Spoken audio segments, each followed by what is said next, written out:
What's up, peeps? We're back. As always, I'm your host, Lee Benson. Thank you so much for joining us for our YouTube edition of the AEW Insider. As always, we got a packed show. We've got some AEW news, some WWE news, and a great New Japan Wrestling news story.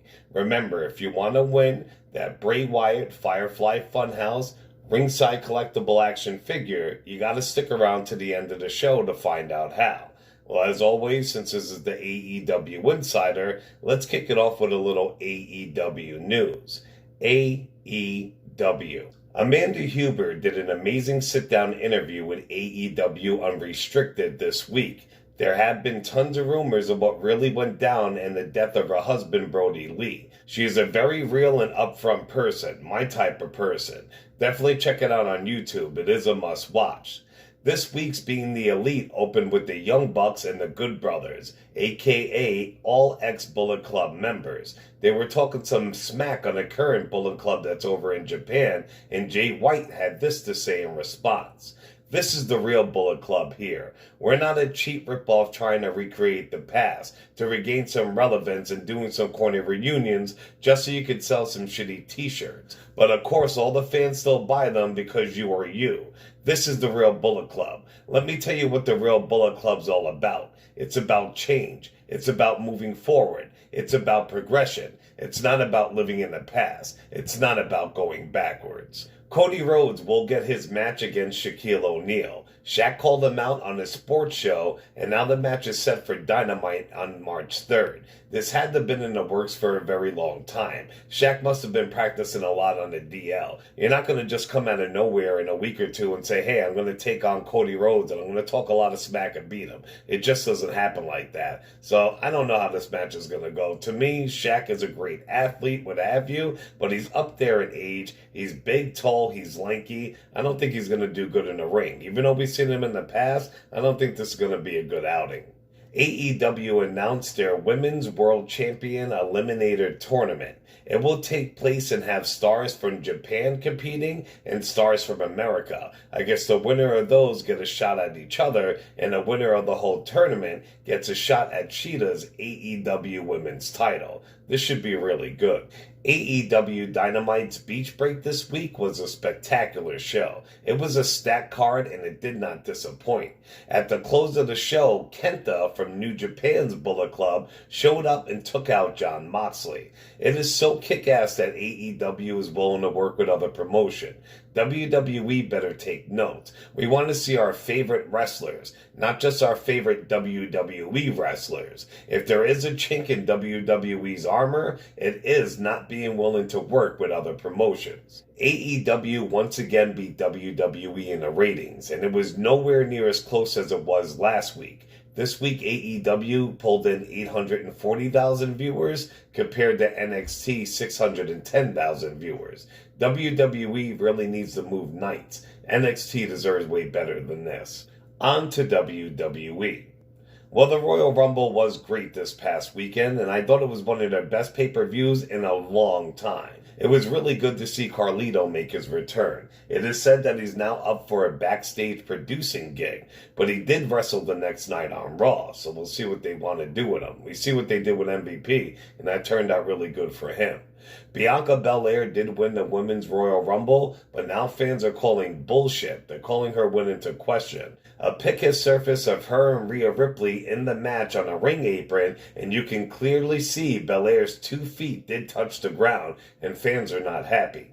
Edge won the Men's Royal Rumble and showed up Wednesday night on NXT and pretty much put Finn Balor and Pete Dunne on notice. He might actually come for the NXT title. Come to find out that Vince McMahon was not at the Royal Rumble pay-per-view. He seems to be missing a lot of tapings as of late. We hope it's not like what people are saying on the internet that he fell very ill and he hasn't been well lately. It has come out, though, that he has been dealing with the passing of his brother. But what about all the other shows he's missed recently? You have to ask yourself, though, was the Rumble one of the best shows we've seen in a long time because he was not backstage running it? And speaking who was backstage running the show, well, it was none other than Adam Pearce. He's the one who came up with the Royal Rumble matches. Lars Sullivan was released from his WWE WWE contract this week. It is said that he was actually released last month, and those bunch of promos that they had him doing backstage a while ago with no shirt on, it was a last make it or ditch effort by the company to decide to keep him or not. Guess they were not received so well. And again, he also no-showed some tapings before his release. He has done that numerous times in WWE. It is said that it was not a surprise to anybody backstage that the company let him go. I say good riddance to that gay porno performing racist. Also released this week was Steve Cutler from the Forgotten Sons. Come to find out that he was fired because he pissed Vince McMahon off. Well, more details have been released, and come to find out that Cutler had been diagnosed with COVID-19 and didn't tell anybody. According to a report from the Wrestling Observer, Cutler had attended a New Year's Eve party on December 31st of last year, and that's where it's believed he came into contact with the virus. The problem is that, since then, he had been backstage around most of the SmackDown roster, including WWE Champion Roman Reigns. Vince had promised Reigns and others a safe, healthy working environment. With Cutler getting the virus and thus exposing many of the WWE roster to it.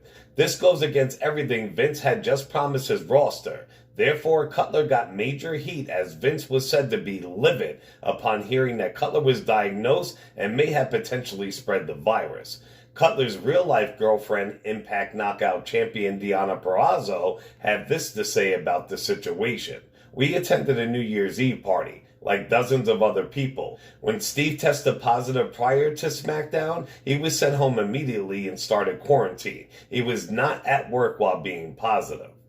Well, unfortunately, WWE legend, the natural Butch Reed, passed away this week. He was 66 years old. WWE honored him on SmackDown like they always do. They put up a picture of him with his born and death date on the screen at the start of the show. Well, we might get that Matt Riddle versus Brock or versus Goldberg match in the future, because it looks like Matt Riddle will be sticking around. This week he signed a multi-year contract with WWE, and he will be with the company at least until 2023. It was not just an extension of his old contract, he was legit offered an entirely new contract, aka Ching Chang, baby. Football player Parker Boudreaux became a hugely discussed topic and a viral sensation last month. He bears a striking resemblance to Brock Lesnar, and for a long time fans have been declaring him as the next Brock Lesnar. It was reported that Boudreaux has quit the University of Central Florida football team and will be making his way to WWE in order to become a pro wrestler, as he has signed a developmental deal. Matt Riddle had this to say about him signing. He looks just like Brock but younger, and he doesn't hate me enough to refuse a match with me yet. Awesome. Parker seen what Matt Riddle tweeted, so then he retweeted it and he added staring eyes emoji, as if to say, I see you, Riddle, you're on my radar. Ex-WWE star Tyler Rex has announced that he was getting a sex change. He actually already did the procedure, and now he is a woman and goes by a woman. It's crazy stuff. He used to be a really good wrestler back in the day. Well, the WWE mobile game is coming to an end. Don't worry, it's not WWE Supercard, aka one of the only mobile games that I actually play. But last year, WWE launched WWE Universe. They wanted to deliver an authentic and immersive mobile wrestling experience. They had this to say about it. Today, we are sharing the news that on March 22nd, 2021, we will be discontinuing WWE Universe. WWE Universe will be removed from the App Store. That means players will no longer be able to make purchases in-game. And you know, the people who did make tons of purchases since the game was launched are definitely super pissed right now. And finally, we have some New Japan Wrestling news. As some of you may know by now, New Japan Pro Wrestling cut a deal with Roku. They will be producing a weekly 1-hour television series that starts on February the 11th. It is being stated that New Japan Pro Wrestling did also negotiate with ESPN and Vice prior to making this deal with Roku for the weekly show. One of the issues that occurred when New Japan was on Access TV was the lack of viewership. So talks fell through between New Japan and Access when it came time to renegotiate on a new television deal, and that's when Impact Wrestling swooped in and joined Access TV instead.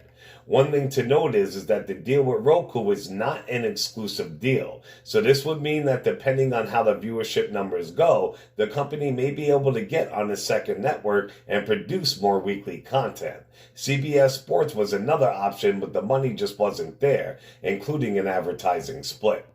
Alright, peeps, well that's it for this week's episode. Remember, if you want to win that Bray Wyatt Ringside Collectibles Firefly Funhouse exclusive figure, you can do it just by staying here on YouTube. You have to be a subscriber. If you're not, make sure you do that. Choose any video, including this one, like, share, and comment. So subscribe to our YouTube at the AEW Insider, pick a video, like, share, and comment, and as soon as we hit 500 subs, I will be doing a drawing and sending that figure out to the winner. Remember to show us some love on all major podcasting platforms, also on Facebook and YouTube under the AEW Insider, and on Twitter under the AEW Insider 1, as in the number 1.